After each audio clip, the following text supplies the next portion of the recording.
Whose money do you think is in your account? The big truth that will shock. Now I'm going to tell you something about the money in your bank account, but this is neither a metaphor nor a conspiracy. The money you see in your account isn't actually there. Think about it like this. If all of us rushed to the bank tomorrow and said, "Give me the system would collapse within hours because that cash doesn't physically exist. This is the design of the entire global financial system. It's so old and so deeply rooted that we now consider it normal. The name of this system we live in is fractional reserve, the silent force hiding behind global debt, inflation, and the illusion of wealth we think we possess. Once you understand how it works, you'll see that money is built upon promises that are literally impossible, and you'll be. So how did this trick begin? Our story goes back long before we were checking bank balances on mobile apps.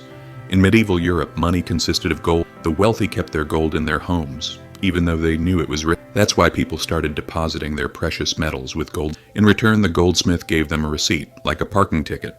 Bring back this note and we'll return. Here's where the clever part began. People realized they didn't need to physically withdraw the gold. These receipts were easier to carry and could be traded just like Then came the turning point. Goldsmiths themselves woke up to the opportunity. Nobody ever came in all at once to claim all their. Out of 100 customers, maybe only 1 or 2 would show up on any given. That meant most of the gold just sat in the vault.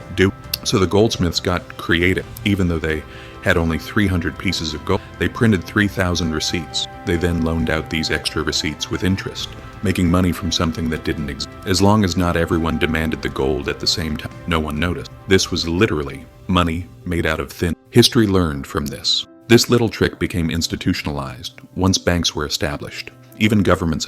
For example, the Bank of England was founded in 1694 not to serve the public, but to fund the government's war debt. The bank lent far more money than the government actually had, and who paid that? Not war profits, but ordinary tax. The same story played out in America. Banks issued more money than they had gold in reserve. From time to time, there were people rushed to withdraw their savings, but the money wasn't. Banks collapsed. So what did they do? Instead of dismantling the system, they reinforced it. Central banks were. The message was clear. Even if the money doesn't exist, we'll make sure the public keeps believing. Today's situation, even the reserves are gone. Let's jump to the present. In the past, banks were required to hold a portion of your deposited money in reserve. Say 25. The other 75% would be lent out. Re-enter the system, get redeposited, loaned again, and your $50 deposit could turn into nearly $500 circulating in the account. But only the first $12.50 was real. Everything else was created by the system through debt. If that shocked you, brace yourself. Since March 2020, the U.S. has reduced the reserve requirement for bank deposits. So what stops banks from issuing unlimited debt? A set of rules called the Basel Accords, created by technocrats in Sweden. These rules require banks to keep a certain amount of equity, their own money, based on how risky their loans are. If you're taking risks, you must keep enough of your own capital to cover potential loss. But here's the kicker. Banks aren't lending from their own capital. They create the deposit after issuing the loan. When you get a mortgage, the bank doesn't take money out of a vault. It just types numbers. That money exists because you promised to pay. That's why over 90% of the money in circulation today is not minted by but created out of nothing by commercial banks through. This system has 3 inevitable outcomes. Inflation?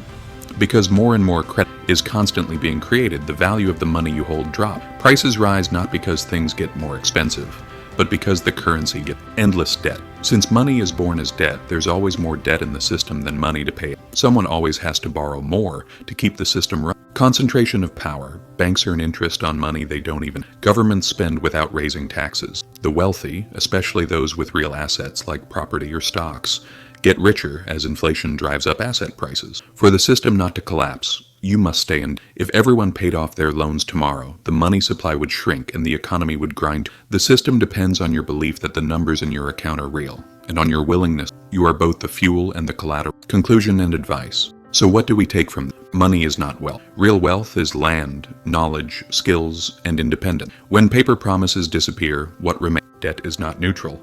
It is a tool that favors lenders and assets. Inflation is no accident.